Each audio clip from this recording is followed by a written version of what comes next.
mis amados, bienvenidos en esta mañana. Toda la gloria sea para el Rey de Reyes, para el Señor de Señores.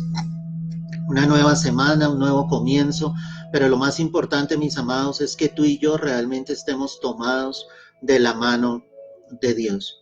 Cuando tú llegas a caminar con Cristo, cuando tú llegas a buscarlo a Él, le conoces, la primera pregunta que viene es: ¿cómo puedo hacer realmente para hablar con Dios? ¿Qué tengo que hacer realmente para poder comunicarme con Dios?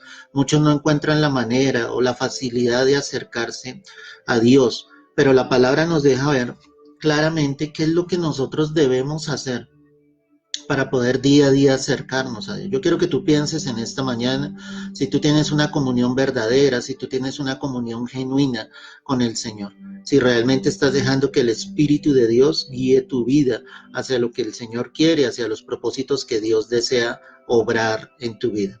Vamos a iniciar entonces allí en Mateo capítulo 5. Quiero que tomes tu Biblia y vayas mirando conmigo para que mires lo que dice la Escritura. Mateo 5, vamos a estar observando el verso 3. Dice la Escritura así: bienaventurados los pobres en espíritu, porque de ellos es el reino de los cielos. Volvámoslo a leer: bienaventurados, ¿cierto?, los pobres en espíritu, porque de ellos es el reino de los cielos. Entendamos primeramente esto. ¿Qué estaba diciendo nuestro Señor Jesucristo allí? Él estaba diciendo primero que todos serán dichosos, serán gozosos todos aquellos que sean pobres en espíritu. Ojo con esto, pobres en espíritu. ¿Qué quiere decir esto? Es una persona que realmente quiere depender de Dios todos los días de su vida. Es una persona que no cree que por los años que lleva de conocer del Señor, de caminar con Dios, ya lo sabe absolutamente todo. Es una persona que día a día está sometido o sujeto a la voluntad de Dios. Él estaba diciendo: esos serán dichosos, los que son pobres en espíritu, los que día a día me buscan, los que día a día dependen de mí, los que día a día entran en los atrios de intimidad y me buscan en oración. Entonces dice: porque de ellos es el reino de los cielos. O sea, la consecuencia de buscar a Dios, la consecuencia de estar en una comunión verdadera con el Señor, es que realmente tú obtendrás el reino de los cielos. No quiero decirte con esto que la vas a obtener por eso. Sabemos que somos salvos por gracia, que recibimos ese regalo inmerecido de parte del Señor solamente por la gracia infinita de Dios. Pero Él está diciendo: serás dichoso, serás gozoso, estarás en el reino de los cielos, habitarás conmigo, estaba diciendo el Señor, si realmente tú día a día dependes de Dios. ¿Cuál es el problema entonces? Que muchos no dependen de Dios, muchos dependen de sí mismos, muchos no tienen una comunión con Dios. ¿Sí? Tú no puedes buscar a Dios esporádicamente, tú día a día tienes que tener una comunión con Dios. Y cuando hablamos de comunión es algo común, ¿cierto?, entre dos personas. En este caso es entre Dios y cada uno de nosotros. ¿Sí? Tiene que ser algo íntimo, tiene que ser algo personal que te va a llevar realmente a encontrarte cara a cara con Dios, a reconocer que si tú, ¿sí?, no te humillas delante del Señor, pues obviamente no serás alguien pobre en espíritu, no estarás dependiendo plenamente del Señor. Entonces, hoy vamos a analizar la Escritura, cómo podemos llegar a ser pobres en espíritu, entendiendo que esa pobreza espiritual es alguien que depende realmente de Dios en su vida todos los días, que tiene comunión con Dios. Entonces vamos a analizar a través de la Escritura cómo podemos lograr ser pobres en espíritu, es decir, que en algún momento tú no dependas de ti mismo, sino que todos los días de tu vida tú puedas depender de Dios realmente. Entonces, miremos allí Romanos capítulo 5, carta del apóstol Pablo a los Romanos, el capítulo 5. Vamos a observar el verso 12. Allí la Escritura nos deja ver claramente lo que estamos observando el día de hoy. Romanos 5:12. Por tanto, como el pecado entró en el mundo por un hombre, ¿cierto? ¿Ese hombre quién fue? Pues Adán. Y por él, por el pecado la muerte, así la muerte pasó a todos los hombres por cuanto todos pecaron. Entonces, ¿qué está diciendo el apóstol Pablo acá? El pecado entró, ¿cierto?, por un hombre, y ese hombre fue Adán. Ese pecado pasó a todos los hombres. ¿sí? Y ese pecado lo que trajo fue muerte.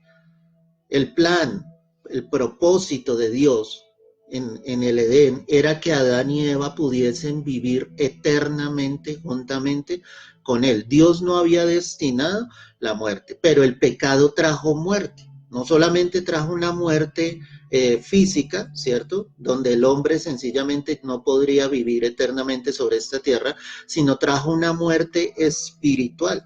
Es decir, esa muerte espiritual hacía que hubiese una separación entre el hombre y Dios por el pecado. El pecado nos separa de Dios. El pecado no nos permite estar en comunión con Dios. Cuando tú permites el pecado sobre tu vida, pues obviamente la palabra misma me deja ver que tú estás sembrando es para la carne, no para el espíritu. Entonces la carne se opone literalmente, ¿sí? Y no deja que tú tengas comunión con Dios.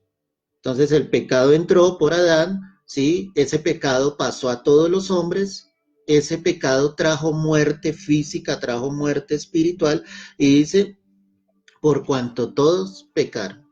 Entonces ahí lo que empezamos a observar es que todos los hombres somos pecadores, y por eso necesitamos de Cristo. Por eso necesitamos del Señor, por eso necesitamos reconocer nuestro pecado delante de Dios. El rey David decía claramente que le perdonase el Señor aún de los pecados que le eran ocultos. ¿Qué estaba diciendo él con esto? Que sinceramente él reconocía que habían cosas en su vida que podrían llegar a ofender a Dios sin que él fuese consciente, pero él pedía perdón por eso. Eso me deja ver que día a día yo debo venir a la presencia de Dios. El Salmo 23 deja ver claramente esto. Dice, y en la casa de Jehová moraré por largos días. ¿Cuál era la casa de Dios? La presencia de Dios, estar en el templo de Dios, estar en comunión con Dios. Es reconocer fielmente que somos pecadores, es reconocer que día a día cometemos cosas que sencillamente van en contra de la voluntad de Dios. Pueden ser pensamientos, pueden ser sentimientos, pueden ser palabras, actos, gestos, puede ser incredulidad que hay en tu vida en algunos momentos frente a algunas circunstancias, ¿sí? Ahí estás pecando porque sin fe es imposible agradar a Dios. Los actos que tú llevas a cabo en tu vida pueden negar al Señor de una u otra manera. Ahí estás pecando delante de Dios. Entonces es necesario que tú vuelvas tu corazón a Dios, reconociendo que eres pecador y día a día ir a la presencia del Señor y decirle, Padre, perdóname. ¿Sí? La oración, la única oración que el Señor enseñó, que es el Padre nuestro, dijo claramente, Padre, perdónanos nuestras deudas. Ahí está mostrando claramente que era necesario colocarnos a cuentas con Dios. Tú vas a encontrar a un Dios que te va a perdonar, ¿sí? Dice que tenemos un abogado que obviamente está intercediendo delante del Padre. ¿Quién es ese abogado? Nuestro Señor Jesucristo. La sangre de Jesucristo, su Hijo, nos limpia de todo pecado, dice la palabra, pero para eso es necesario que tú reconozcas tus faltas y te acerques a Dios y seas sincero con Dios y le digas, Señor, perdóname, porque fallé en esto. No es creer que estamos viviendo en una santidad total. ¿Me entiendes? Te voy a explicar tres cosas aquí importantes. En el momento en que tú aceptas a Cristo, ¿sí? El Señor nos da una santificación posicional. Es decir, nos presenta santos delante del Padre, pero porque hemos sido lavados con la sangre del Cordero. ¿Sí? Cuando tú aceptas a Cristo y empiezas a caminar con Cristo, va a la segunda santificación, que es una santificación práctica. Es decir, es la que día a día tú llevas con el Señor, buscando de Dios, orando, leyendo la palabra, congregándote. Ahí estás practicando tu santidad. Pero cuando el Señor venga en el arrebatamiento y nos lleve en las nubes al cielo, ahí vendrá la tercera santificación, que es la santificación perfecta. Solo allí habrá esa santificación perfecta, que es donde el apóstol Pablo dice que este cuerpo corruptible se vestirá de incorrupción y que estando allí, llegando al cielo, seremos transformados. Es decir, Dios quitará este cuerpo de pecado y nos dará un cuerpo de gloria para que podamos entrar al cielo, porque este cuerpo jamás va a entrar en el cielo. El cuerpo nuestro va a ser transformado. Lo corruptible se vestirá entonces de incorrupción. Entonces, tú tienes esta santificación posicional hoy en día, que la obtuviste por Cristo, día a día practicas esa santidad, que es la santificación práctica, pero al llegar al cielo tendrás tu santificación perfecta. Eso me deja ver entonces que yo debo día a día depender de Dios. Eso es lo que me muestra la palabra de que yo soy alguien pobre en espíritu, que realmente está dependiendo fielmente del Señor día a día. Mira lo que dice Romanos 6:23, allí cerca. Porque la paga del pecado es muerte, mas la dádiva de Dios es vida eterna en Cristo Jesús, Señor nuestro. Entonces, ¿qué me muestra la palabra? ¿Sí? La paga del pecado, es decir, la recompensa del pecado será muerte. Habrá una muerte espiritual, ¿cierto? Lejos de Dios, lejos de tener una comunión con Dios, pero finalmente habrá una muerte física y esa muerte física separado de Dios te llevaría a una condenación eterna. El problema de hoy en día, frente a esto que está sucediendo en el mundo entero, no es que la gente muera. Finalmente, vamos a morir en algún momento. Lo único que nos puede salvar de esa muerte es que Cristo venga en el arrebatamiento. De lo contrario, vamos a morir en algún momento. El problema no es la muerte, el problema es morir sin Cristo. O sea, a la gente le preocupan las muertes, pero no le preocupa que su alma o el alma de esa persona se vaya a una condenación eterna lejos de Cristo. Ese es el gran problema. Pero la promesa que Dios está entregando acá es que Él da vida eterna en Cristo Jesús, Señor nuestro. Entonces, mientras alguien persevera en su pecado lejos de Dios sin tomarse de la mano del Señor, pues eso lo llevará a una muerte eterna. Pero si alguien ha venido a Cristo, si alguien le ha reconocido como Señor, como Salvador de su vida, pues Dios le dará vida eterna. Es la promesa de Dios, es el regalo inmerecido que todos nosotros tenemos, la vida eterna, porque tú has reconocido el sacrificio de Jesucristo en la cruz. Y Dios te entrega esa santificación posicional, pero ahora es nuestra responsabilidad practicar esa santidad. La palabra dice que sin santidad pues nadie verá a Dios. Debemos vivir vidas santas en esta tierra, apartadas del pecado. Como te estoy diciendo, pecamos, le fallamos a Dios, pero por eso es necesario ser pobres en espíritu y reconocer que lo necesito a Él, que necesito el perdón de Dios realmente para llegar a la comunión perfecta con el Señor. La pregunta entonces es, ¿qué tanto tú estás dependiendo de Dios? ¿Qué tanto tú reconoces tus faltas delante de Dios día a día? Hoy hay una iglesia interesada en que le hablen sencillamente de prosperidad, de éxito, de cómo lograr cosas en esta tierra, de cómo hacer que un negocio prospere. No sé cuántas cosas predican hoy desde los púlpitos. Pero la verdad es que cuando tú miras las escrituras, el Señor nunca habló de este tipo de cosas. Él siempre estaba enfocado en la salvación. Él vino para traer salvación. Él murió en la cruz para dar salvación. Mostró el cielo, mostró el infierno. Cuando tú miras los 4 evangelios, Mateo, Marcos, Lucas y Juan, tú te vas a dar cuenta que el Señor hablaba del cielo y del infierno constantemente. Hay cantidad de parábolas en la escritura que muestran fielmente lo que el Señor quería mostrarle a esos hombres, y era mostrarles que sin Él, que era el camino, la verdad y la vida, pues nadie llegaría al Padre, nadie llegaría a obtener la vida eterna.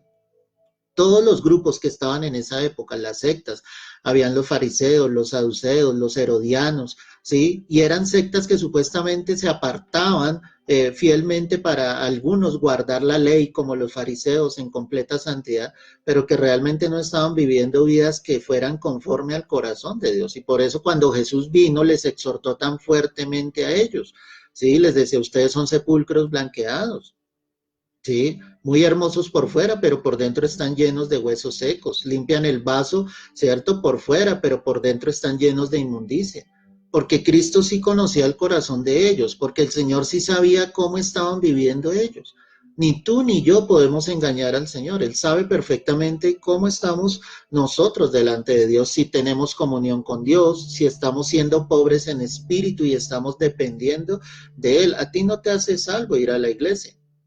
Tampoco te condena el no ir a la iglesia, pero lo correcto delante de la palabra es que tú te congregues. Allá lo dice en la carta a los hebreos, no dejando de congregarnos como algunos lo tienen por costumbre. Necesitas ir a la iglesia porque allí aprendes la palabra, porque allí te la enseñan, porque la palabra dice que es bueno habitar los hermanos juntos. Por este tiempo nosotros nos estamos comunicando por este medio, pero tampoco es el plan perfecto de Dios. El plan perfecto de Dios es que estemos unidos, ¿sí? En un lugar, orando, clamando, buscando su rostro, alabándolo y exaltándolo. Por eso es necesario que tú dependas de Dios, no dependas de ti mismo, que le permitas al Espíritu Santo realmente que Él obre en tu vida. Mira lo que dice el Salmo 51, el verso 10.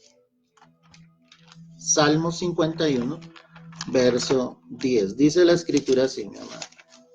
Hoy estamos viendo entonces cómo podemos lograr ser pobres en espíritu. Salmo 51, 10 dice, crea en mí, oh Dios, un corazón limpio y renueva un espíritu recto dentro de mí. Esa era la oración del rey David, ¿sí? Y era la oración pidiéndole al Señor precisamente que Él colocase nuevamente de su espíritu en él. Este salmo es escrito frente a ese pecado que David comete, y es ese pecado que él cometió con Betsabé. Él cayó durante mucho tiempo su pecado, pensando que Dios obviamente no le iba a tomar cuentas, pero Dios tuvo que enviar al profeta Natán para confrontarle fielmente y él darse cuenta de la falta que había cometido delante de Dios. Mientras David estuvo en esa oscuridad espiritual, porque vino sobre su vida eso, él se apartó del Señor, él dejó de orar, él dejó de tener comunión con Dios. De por sí, cuando ese pecado vino sobre su vida, él ya venía concibiendo ese pecado. O sea, ese pecado no llegó de un momento a otro, su mente y su corazón ya lo venían cavilando. Cuando tú empiezas a leer la escritura, tú te das cuenta que él se había levantado tarde en la mañana, era casi mediodía, observando a esta mujer desde su terraza. Eso no era la primera vez que sucedía. Él ya sabía a qué horas esta mujer estaba allí, a qué horas la podía observar. O sea, su corazón venía cavilando y observando todo eso. Y eso hizo que viniera sobre él un entenebrecimiento espiritual, tanto que su corazón cayó, que no confesó su pecado. Y por eso él escribe ya este salmo, reconociendo su falta, reconociendo su pecado y sabiendo fielmente que necesitaba volver a Dios. Y por eso le decía, crea en mí, oh Dios, un corazón limpio. Crea en mí, oh Dios, un corazón limpio. El hombre que la palabra dice que era el hombre conforme al corazón de Dios, le pedía a Dios en este momento, crea en mí un corazón limpio. No importa cuánto tiempo tú lleves caminando con el Señor, no importa que tu vida aparentemente sea recta delante de Dios. Tú y yo necesitamos pedirle al Señor que día a día te cree un corazón limpio. Por eso hoy encontramos muchos hombres, mujeres que aparentemente son del Señor, llenos de orgullo, llenos de soberbia, llenos de altivez. No pienso que eso sea el corazón que Dios quiere de un verdadero hijo de Dios. Cuando yo veo la escritura, yo veo que Dios nos manda a la humildad, porque Dios resiste a los soberbios y da gracia a los humildes. Nos llama a bajar nuestra cabeza, nos llama a ser mansos y humildes de corazón como fue el Señor. No estoy inventando algo, hermano, está dentro de la escritura. Él manda a su iglesia realmente a reconocer su pobreza espiritual delante de él, a doblegar su cabeza, a que le demos honor y gloria al Señor, a que el que sea visto sea Él. Hoy yo te estoy entregando la palabra de Dios, no es mi palabra, es la palabra de Dios, y el que tiene que ser exaltado es Dios sobre todas las cosas, es el Rey de Reyes y Señor de Señores. Por eso es necesario que tú le puedas decir al Señor cada día de tu vida, crea en mí, oh Dios, un corazón limpio. Necesito que tú lo renueves, necesito que tú lo limpies con tu palabra, porque la palabra es la que finalmente limpiará el corazón, porque la palabra nos confrontará, como en esta mañana, nos mostrará qué es lo bueno, qué es lo malo, qué es lo recto delante de Dios. Nos mostrará fielmente eso. Como lo mencionábamos en días anteriores, Pedro precisamente cayó por su orgullo, porque él dijo, yo jamás te voy a negar, Señor, su yo. Pero mira, él terminó negando al Señor, porque no dependió del Señor, dependió de él mismo. Y esto lo llevó obviamente a negar al Señor y a llorar amargamente su pecado. Él tuvo que ser restaurado, renovado en su espíritu, como lo dice la segunda parte, y renueva un espíritu recto dentro de mí. Si yo quiero esa pobreza espiritual, es decir, esa dependencia realmente del Señor, yo necesito que mi espíritu sea renovado de día en día. No puede ser un día a la semana, tiene que ser día a día. El espíritu es lo que te comunica con Dios. Si tu espíritu está muerto, no hay comunicación con Dios. Te lo voy a decir abiertamente así. Si tú eres alguien que ora a diario, tiene comunión con Dios, busca al Señor, tu espíritu está vivo. Pero si eres alguien que no acostumbra a orar, que no habla con el Señor, que no tiene tiempos de intimidad con Él en la palabra, pues tu espíritu está muerto y tú necesitas obviamente que tu espíritu sea renovado de día en día. Porque algo que el diablo va a tratar de venir a destruir es tu comunión con Dios. Si él logra destruir tu comunión con Dios, pues él va a ganar mucha ventaja sobre tu vida, porque te va a llenar y te va a saciar es de los deseos de este mundo, de la carne. Pero nosotros necesitamos un espíritu renovado de día en día. Hoy encontramos una iglesia donde su espíritu está muerto, no por el hecho de que tú cantes una alabanza, por el hecho de que digas gloria a Dios, eso no quiere decir de que tu espíritu esté vivo. Tú necesitas comunión con Dios. Algo que te lleve realmente a buscar la presencia de Dios. Enciérrate allí en tu cuarto, si no tienes la oportunidad en tu casa, sal a un parque, pero ten pequeños tiempos con Dios y esos tiempos irán creciendo poco a poco, porque los necesitamos. No es para ser visto delante de los hombres, es algo íntimo, es algo con el Señor solamente, es algo donde solamente tú y Él están hablando, están conversando, tú le estás contando tus cosas. Dios no necesita palabras excelsas. Dios lo único que necesita es que tú abras tu corazón delante de Él. Pero algunos no están renovando su espíritu y eso hace que venga una muerte espiritual. A David le pasó, por eso te contaba lo que había sucedido. Y él dejó de buscar a Dios y eso trajo un enfriamiento espiritual sobre su vida, hasta que nuevamente él clamaba y pedía que Dios limpiara su corazón y renovara su espíritu, porque era necesario precisamente que Dios lo hiciese sobre su vida. Ezequiel 36:26, mira lo que dice acá la escritura. Ezequiel 36:26. Dice la palabra así.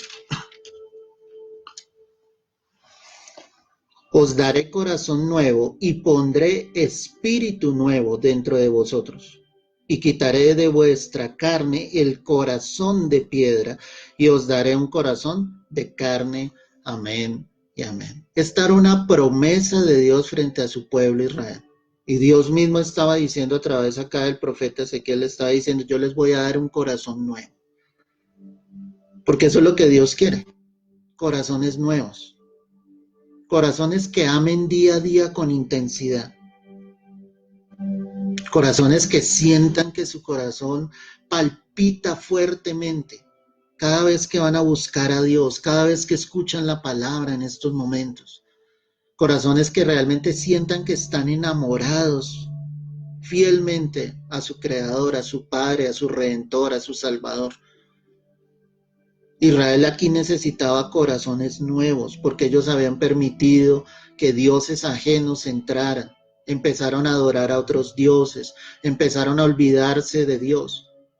Y Dios les dice, yo necesito darles un corazón nuevo, pero no solamente un corazón nuevo, sino un espíritu nuevo. No era el Espíritu Santo, era un espíritu nuevo dentro de ellos, en su espíritu, que su espíritu quisiera buscar a Dios. Porque el espíritu a la verdad está dispuesto, pero la carne es débil. El Espíritu Santo siempre va a estar dispuesto. Él siempre va a querer que tú lo busques, que ores, que clames, que entres en intimidad con Él. Pero es nuestro espíritu el que no quiere, es nuestro espíritu el que no desea realmente buscarlo a Él. Por eso es necesario que tú también le digas al Señor que te dé ese espíritu nuevo, que algo florezca dentro de ti. Que así como un día tú te enamoraste del Señor y lo buscabas y adorabas con todo tu ser y buscabas en su palabra sencillamente su consejo, que eso vuelva, o sea, eso no se puede perder. No se puede perder. Necesitamos que sea renovado. Necesitamos que Dios nos dé ese espíritu nuevo. Y dice, y quitaré de vuestra carne el corazón de piedra. Mira el Señor cómo lo describe. ¿Cómo estaba el pueblo de Israel? Con un corazón de piedra. Un corazón duro. Un corazón que no permitía que la palabra realmente entrara, como puede estar el corazón de muchos hoy en día. La palabra no entra. Cuando hay hombres que estamos predicando la palabra conforme está escrita, muchos no sienten el deseo de escuchar, y no sienten el deseo de escuchar porque su corazón está duro, solo quieren fábulas, solo quieren genealogías, solo quieren historias que les alegren, ¿sí me entiendes? Pero Dios no quiere eso, Dios quiere que su pueblo escuche su palabra. Cuando tu espíritu está renovado, cuando tu espíritu está nuevo, tú tienes sed de la palabra. Por lo contrario, rechazas todo este tipo de predicaciones donde te hablan cosas humanistas, donde sencillamente difaman el evangelio. Porque tu corazón se ha convertido en un corazón que quiere buscar de Dios, acercarse cada día más a la palabra, aprender de ella. Y créeme que hay muchos siervos que están predicando realmente la palabra. Antes de escuchar a un predicador, antes de escuchar a un profeta, un evangelista, o sea, determina si realmente este varón, esta mujer está predicando la palabra. Tú no necesitas de fábulas, no necesitas de vanas genealogías, y el Señor lo dijo a través del apóstol Pedro, que en los postreros tiempos vendrían hombres así, que predicarían fábulas, genealogías, ¿sí? Que llevarían más y más sencillamente a la perdición. Pero lo que nosotros necesitamos es la palabra, para que esa palabra realmente haga lo que el Señor está diciendo acá. Renueve nuestro espíritu y sencillamente nuestro corazón no sea de piedra y que sea un corazón de carne, que sienta que tal vez estás lejos de Dios, que sienta que tal vez has ofendido al Señor, que sientas tal vez que tú te has llenado de tu propio orgullo, olvidando ser pobre en espíritu, dependiente de Dios. En este tiempo nos hemos dado cuenta de muchas cosas, y Eclesiastés ha venido a la mente, al corazón de muchos. Vanidad de vanidades, todo es vanidad. En un abrir y cerrar de ojos, todo se vino abajo para muchos. Negocios, empresas, empleos, todo quedó atrás, porque así es la vida, porque el que no depende de Dios realmente se va a dar cuenta que ese castillo de naipes que un día construyó y levantó se puede venir abajo, porque el creador con su dedo lo puede mover y sencillamente todo puede quedar en nada. Los hijos de Dios dependemos de Dios, dependemos del Señor, lo amamos, sentimos, sabemos los tiempos, reconocemos los tiempos. Esto es un tiempo realmente donde Dios está tratando con la humanidad, pero primeramente con la iglesia, para que el corazón de muchos se vuelva a Él, para que muchos entiendan que su corazón debe ser de carne, no puede ser un corazón de piedra, tiene que ser un corazón que se acerque a Dios, que lo busque, que lo honre, que lo exalte. Lucas capítulo 1, verso 80. Lucas 1, verso 80. Mira lo que dice la palabra acá. Y el niño crecía y se fortalecía en espíritu, y estuvo en lugares desiertos hasta el día de su manifestación a Israel. Amén y amén. ¿Sabes quién era este niño? Este niño precisamente era Juan el Bautista. Y Juan el Bautista vino a anunciar las buenas nuevas de Jesucristo, es decir, anunciar que detrás de él venía uno más grande, uno más poderoso, del cual no era digno de desatar la correa de su calzado. Pero entonces la palabra me deja ver que él se fortalecía en espíritu. Es decir, él era un hombre que estaba acercándose fielmente al Señor. Venía a hablar de Dios, pero para poder hablar de Dios, él necesitaba fortalecerse en su propio espíritu. Nosotros necesitamos fortalecernos en nuestro espíritu. Fortalecerte en el espíritu es eso, buscar de Dios. Es tomar un tiempo en esta mañana. Y si no puedes ver la transmisión en directo, es buscar un tiempo en el día donde tú puedas recibir de la palabra de Dios. Es que tu espíritu se acostumbre a la buena palabra, a los buenos pastos, que deseche esas fábulas, esas genealogías de las que te estoy hablando, y que tu espíritu se vuelva celoso de la palabra de Dios. En lo personal, mi amado, mi espíritu es celoso de eso. Mi espíritu enardece cuando escucho a varones y a mujeres hablando de cosas que no vienen de la palabra de Dios y que mucho menos vienen del corazón de Dios, que solo están buscando llenar su propio vientre. Porque mi espíritu se fortalece es en la palabra. Así como tu espíritu se debe fortalecer en la palabra, tienes que leer las escrituras. No digas es que no las entiendo, no las comprendo. Si tú dispones tu corazón, te aseguro que el autor de la palabra, que es el Espíritu Santo de Dios, él mismo te enseñará lo que está allí escrito. Porque así es como Dios obra. Cuando Él ve un corazón dispuesto, Él enseña su palabra a sus hijos. Él abre nuestros ojos, Él quita el velo. Lo que antes no comprendíamos viene a ser luz, como en este momento el Señor nos está dando luz y nos está mostrando que nuestro espíritu debe ser fortalecido. Pero ¿dónde era fortalecido? Dice, y estuvo en lugares desiertos. Ahí es donde tu espíritu es fortalecido, a solas con Dios, en la intimidad con Dios. Tú puedes ir a la iglesia, tú puedes reunirte con otros hermanos, compartir de la palabra y eso es de bendición, obviamente. Pero tu espíritu finalmente se fortalecerá en la intimidad, a solas con Dios, en el desierto, aún en la prueba, aún en la adversidad, aún cuando el Señor tiene que meternos en el horno de fuego, ahí nuestro espíritu es fortalecido, porque ahí es donde decimos de quién dependemos, si creemos en Dios o no creemos en el Señor. Qué tremendo es. Daniel fue echado precisamente al foso de los leones y Dios lo libró.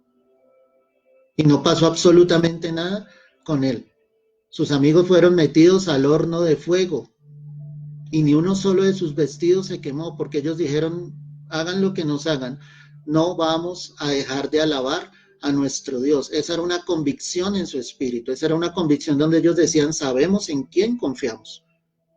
Y Daniel fue librado, Daniel salió en victoria, pero por su confianza, porque él sabía que tenía a alguien grande en los cielos. Las pruebas es el momento preciso para ver la gloria de Dios. Las pruebas es el momento preciso para determinar quién es Dios en tu vida.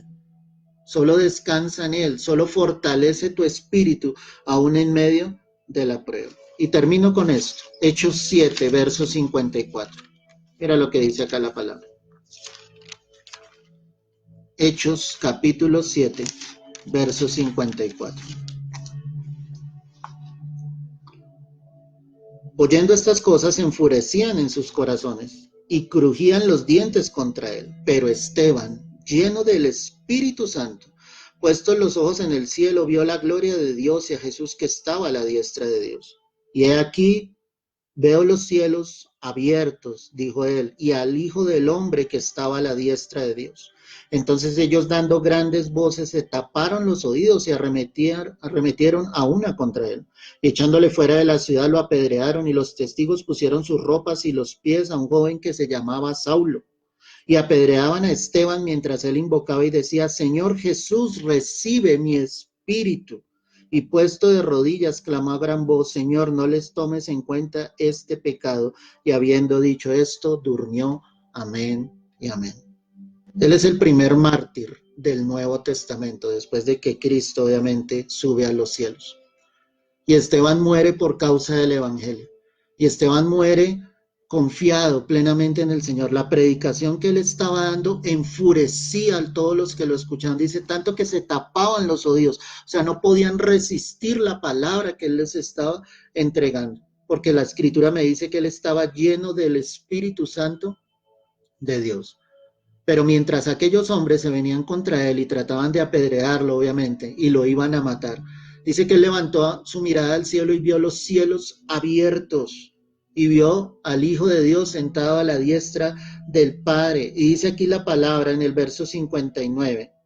Y apedreaban a Esteban mientras él invocaba y decía, Señor Jesús, recibe mi espíritu. Ese era un verdadero varón, pobre en espíritu. Él estaba sencillamente en humildad. Él no intentó defenderse. Él no intentó callar la palabra que estaba entregando. Él estaba dispuesto a entregar su vida por Cristo. La humildad es algo que caracteriza a los que son pobres en espíritu. De la abundancia del corazón habla la boca. Cuando tú escuches hablando a alguien, tú podrás determinar qué es lo que hay en su corazón. Si es una persona humilde o por lo contrario es una persona llena de soberbia y de orgullo. El que realmente es pobre en espíritu, él siempre va a permanecer en humildad. Esteban entonces no importaba que tuviese que entregar su vida por causa del nombre de nuestro Señor Jesucristo, él lo iba a hacer y lo hizo. Lo único que le decía a nuestro Señor Jesucristo es, recibe mi espíritu, pero es más impactante lo que dice el verso 60, mira conmigo, y puesto de rodillas, clamó a gran voz, es decir, no fue una oración leve, fue una gran voz que salió de lo profundo de su ser, donde le decía al Señor, no les tomes en cuenta este pecado, y habiendo dicho esto, durmió, es decir, murió. ¿Te das cuenta la oración que él hizo antes de morir? Estaba en manos de sus enemigos en ese instante. Y la oración que sale de su corazón es, no les tomes en cuenta este pecado. Ese es un hombre humilde. Ese es un hombre dependiente de Dios. Ese es un hombre que sabe realmente lo que el Señor quiere obrar en su vida. Tú y yo necesitamos ser pobres en espíritu.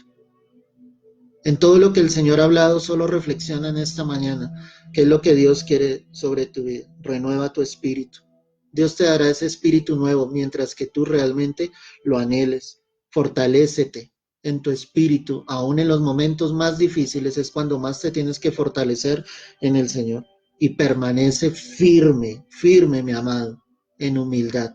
Dios te recompensará en público. Si tú te humillas en lo secreto, Dios te recompensará en público. Y cuando te recompense en público, síguete humillando delante de Dios, porque Dios quiere varones y mujeres pobres en espíritu. Quiero que cierres tus ojos allí donde estás. Padre, gracias. Gracias por tu palabra, porque es preciosa, porque es hermosa y edifica nuestras vidas. Hoy yo te pido que levantes un pueblo, un remanente humilde, un remanente que dependa de ti, Dios, que dependa de tu presencia, de tu palabra, de tu voluntad. Llévate la soberbia, llévate el orgullo, llévate la altivez y vuelve el corazón de tus hijos, un corazón de carne que sienta. Si hay corazones de piedra, Señor, quebrántalos, Señor, y vuelve nuestro espíritu a ti, Señor. Que con humildad reconozcamos nuestros errores, que día a día entremos en los atrios de Jehová y que podamos morar en tu casa, Señor, por largos días, Señor.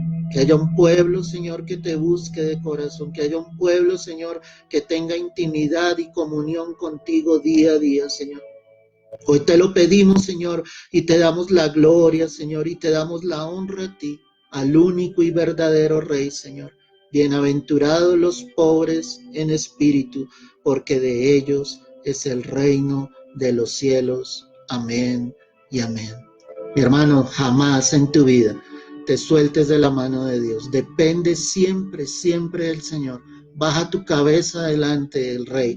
Baja tu cabeza delante de Dios. Que Él sea exaltado y que realmente tú solamente puedas servir, vivir para Él todo lo que nos reste de vida en esta tierra. Te mando un fuerte abrazo, Dios te bendiga, que tengas una semana en bendición, en victoria, llena de la gloria de Dios, pero siendo pobres en espíritu. Un abrazo y bendiciones.